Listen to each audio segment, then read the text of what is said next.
Welcome to PCM all solution. तो आज की इस वीडियो में हम सीखने वाले हैं अभाज्य गुणनखंड। तो यहाँ से हम देखेंगे 5460 का अभाज्य गुणनखंड हम फाइंड करेंगे। सबसे पहले हम देखेंगे कि 5460 को हम केवल अभाज्य संख्या से ही कट कराएंगे। तो यहाँ से देखेंगे फर्स्ट नंबर पे 0 है, तो जब यहाँ पे देखेंगे कि 0 है तो ये 2 से आसानी तरीके से कट जाएगा। तो 2 से काट के देखेंगे, यहाँ पे होगा हमारा 5 में 2 का भाग लगाएंगे तो यहाँ से जाएगा 2 दूना के 4, 1 बचा तो यहाँ पे 1 लिखेंगे, 1 4 मिलके हो गया 14, 2 साथ 14। फिर अब 6 को भाग लगाएंगे तो 2 3 6 और 0 को हम सेम लिख देंगे 2730।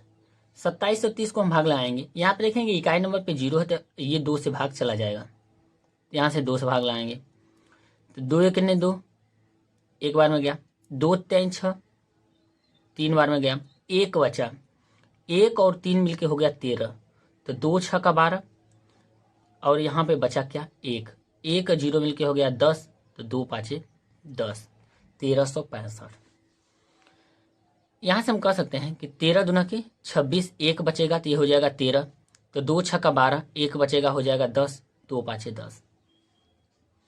अब इसको 3 से कटाएंगे, 3 से कटा के देखते हैं। 3 चौको 12, 13 में भाग लगाएंगे तो 4 बार में जाएगा, 3 चौको 12, यहाँ पे 1 बचेगा, 1 और 6 मिलके हो जाएगा 16, तो 3 5 15। फिर यहाँ पे 1 बचेगा तो 1 और 5 मिलके हो जाएगा यहाँ पे 15, तो 3 5 15, 455। अब 455 को हम 5 से काटेंगे यहाँ से, तो यहाँ से काटेंगे 5 9 45, 9 बार में जाएगा, अब 5 एक 5 91। अब 91 देखेंगे यहाँ पे किस संख्या से कटेगा, तो यहाँ पे पहला नंबर हम देखेंगे विषम संख्या है, 3 से काट के देखते हैं, 3 3 9, 1 नहीं कटेगा। 5 से काट के देखते हैं, 5 एक 5, 4 बचा, 4 1 41 हो गया, तो 5 8 40, 1 बच जाएगा। इसी प्रकार हम काटेंगे 7 से, ये 7 से कटेगा, तो 7 से काट के देखते हैं, 7 एक 7, तो 7 2 9, 2 बचेगा, 2 1 मिलके हो गया 21, तो यहाँ 7 लिख के 21, 13 आ जाएगा। 13 हमारा अभाज्य संख्या है, तो 13 को हम केवल 13 से ही कटाएंगे, तो यहाँ पे हो जाएगा 1 बार। यहाँ पे अब लिखेंगे 5460 का अभाज्य गुणनखंड।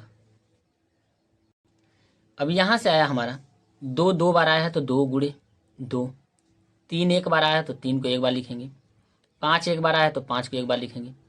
फिर देखेंगे 7 हमारा 1 बार है तो 7 को लिखेंगे, फिर 13 यहाँ पे हम लिखेंगे। यदि इसको घात के रूप में पूछेगा तो घात के रूप में हम लिखेंगे 2 के घाते 2 गुणे 3 गुणे 5 गुणे 7 गुणे 13, यहाँ से हम इसको लिखेंगे इस तरह से। तो ये रहा हमारा अभाज्य गुणनखंड 5460 का। तो 5460 का अभाज्य गुणनखंड आया 2 गुणे 2, 3 गुणे 5, 7 गुणे 13।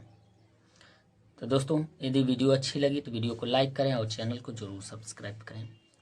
Thank you.